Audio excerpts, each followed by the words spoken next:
Good evening, I'm Steve Hensley. Kentucky State Police are investigating a Johnson County shooting that left 3 people dead and 1 man in police custody. WYMT's Buddy Forbes has the latest from Paintsville, where the shots continue to echo through the streets. A community shocked. Nothing like this should happen here in Paintsville, Kentucky. I'm not saying it would never happen, because here we are standing today. It happened. By calls of shots fired. We are doing a murder investigation. We can confirm at this time there are 3 people dead. Officers responded to Depot Street in Paintsville Friday morning, where a man is accused of killing 3 people, leading officers on a search of the area. There was multiple agencies involved, with trying to locate the subject. There was, aircraft there. All the resources came out to try to help apprehend him. Kentucky State Police troopers say the man was arrested after being part of an officer-involved shooting, while the community waited for signs of safety. Schools were on lockdown, and that was just a safety precaution since the subject did leave the scene here. But the community did a really good job of blocking everything down and trying to keep everyone safe until we were able to locate the subject. Though troopers do not believe anyone else in the community was in danger, some say they are still hurt, thinking about what happened here at home. No, I said, you must have the wrong person, because how am I going to sit there and supposed to believe that this person is going around doing this whenever I've never expected that here in our little hometown. Sending up prayers of hope for the families forever changed by the shots. I really hope justice is served and they find peace. Wishing for a pause on all the hurt. In Johnson County, Buddy Forbes, WYMT Mountain News. Troopers say the shooting was an isolated incident. No names are being released right now as the investigation continues. Of course, we'll have an update tonight at 11 and bring you any new information we get as we get it on our website and news app. An investigation also continues in Lexington after an officer-involved shooting last night on Tates Creek Road. Police were responding to a call of trespassing and delayed assault. Officials said the suspect, 40-year-old Joshua Higgins, would not open the door when police arrived, and when police got inside, he started shooting. One officer was shot and taken to the hospital with non-life-threatening injuries. He was later released. It's just the latest shooting in Lexington, and Mayor Linda Gorton says the city is working to improve public safety. When people know things about crime or about who has illegal guns or whatever it is, they need to call Crime Stoppers. Joshua Higgins, the suspect, was also shot by police. He was taken to UK Hospital, where he later died.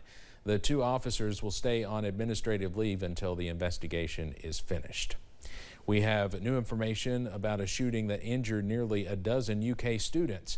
19-year-old Jason Almanza Arroyo is now charged with 10 counts of assault along with wanton endangerment, among other charges. The shooting happened just before midnight Wednesday night at a party on University Avenue. Police say 1 shot was fired and the bullet hit 1 student.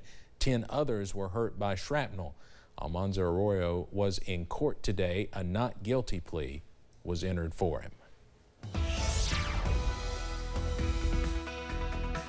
Well, continuing to watch quiet weather around the region, unlike myself, having to change something over there and dropping something off of my belt. But either way, weather quiet outside right now. We're going to watch blue sky return to the region. London, Hazard, Pikeville, all similar scenes.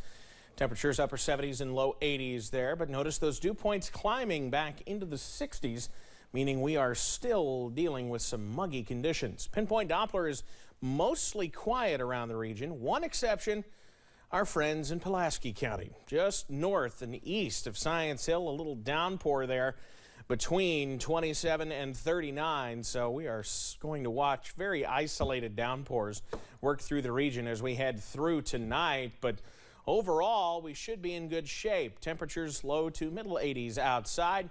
And if you catch a shower, they'll drop quick. Game of the week tonight, of course, between Breathitt County and Perry Central, our Appalachian Wireless game of the week. Near 80 at kick, falling through the 70s through the game, and eventually some of us may be in the upper 60s by the time those football games end tonight. And as we head through the nighttime hours, we will see a return to some clouds in the region, mid-60s, with again just a stray shower possible. I'll have the details on when we could see a return to Some more soggy conditions coming up in just a few minutes. Steve? All right, Evan, thanks. The clock is ticking for flood survivors in eastern Kentucky to apply for aid from FEMA. The deadline comes as crews continue their search for signs of 2 missing women in Breathitt County.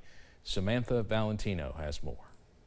Governor Andy Beshear announced Thursday that Kentucky Emergency Management has coordinated with the Kentucky State Police Aviation Branch to continue the search for 2 missing Breathitt County women. 60-year-old Vanessa Baker and 29-year-old Nancy Cundiff were last seen on July 28th.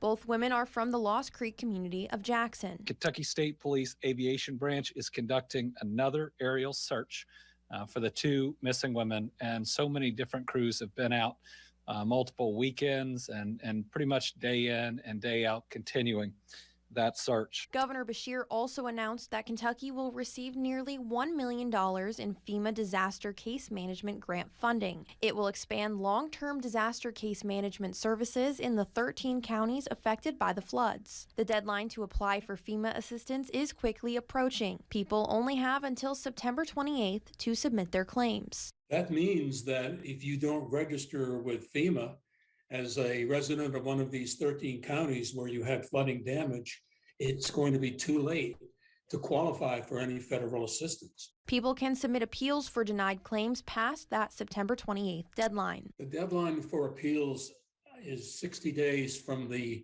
time the FEMA decision was made. Nate Custer says some people may be hesitant to apply. And they will say, well, the folks down the street, they need the help more than I do.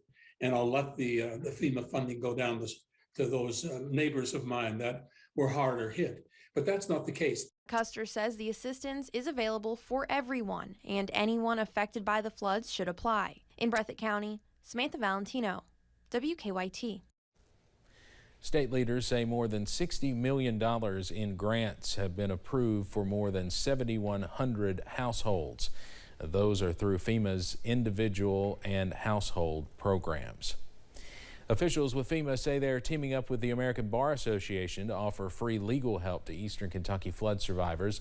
The help available to anyone in Breathitt, Clay, Floyd, Knott, Lee, Leslie, Letcher, Magoffin, Martin, Owsley, Perry, Pike, and Whitley counties who were affected by the historic flooding in late July.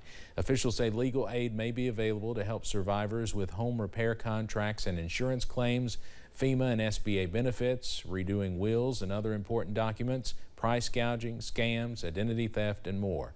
For more information, you can call 844-478-0099 from 8 a.m. till 4:30 p.m. Monday through Friday. 2 sisters who live in Knox County are working with the Christian Appalachian Project, distributing supplies and helping their community. WYMT's Olivia Calfee has more on that.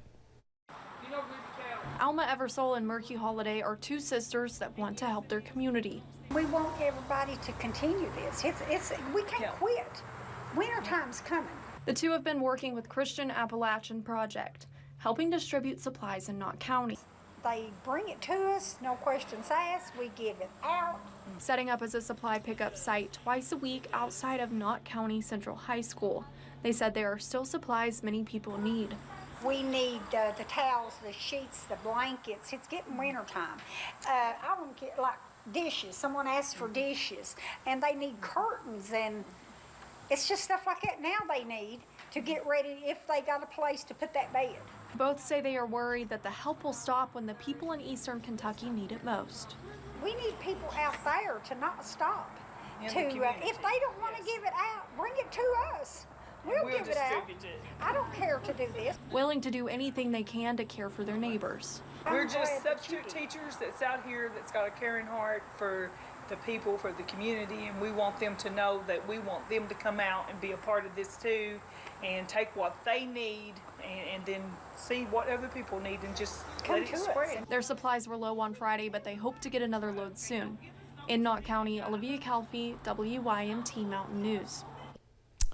More heroes. You can find them in Knox County outside of Knox County Central High School to drop off or pick up donations.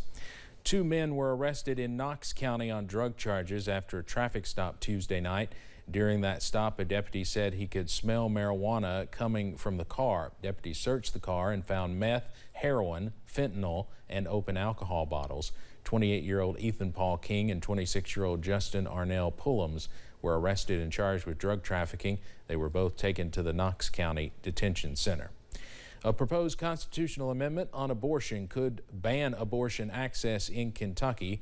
It will be on the election ballot in November. Representatives from the American College of Obstetricians and Gynecologists, Planned Parenthood, and the American Civil Liberties Union gathered today to hold a panel discussion. There was also a woman who shared her story on how she was directly affected by the Roe v. Wade decision during treatment for a miscarriage. She said, "Oh, well, they want you to prove it." And I was like, prove what? She said, they want you to prove that this isn't for an abortion, that you're not using this medication for an abortion. So, I was really, a lot of emotions you're going through, and I just kind of broke. I said, "Ma'am, I don't know how to prove to you that I'm having a miscarriage." If Amendment 2 is approved by voters, it will permanently amend Kentucky's Constitution and essentially ban abortions in the state. Well, coming up, we'll be keeping an eye on pinpoint Dopplers. Heavy rain could be on the way back into the mountains. The latest details straight ahead. Plus, Septemberfest returns to Louisa, celebrating 200 years of the town. WYMT News app offers alerts on breaking stories as they happen, customized to the categories you choose. The WYMT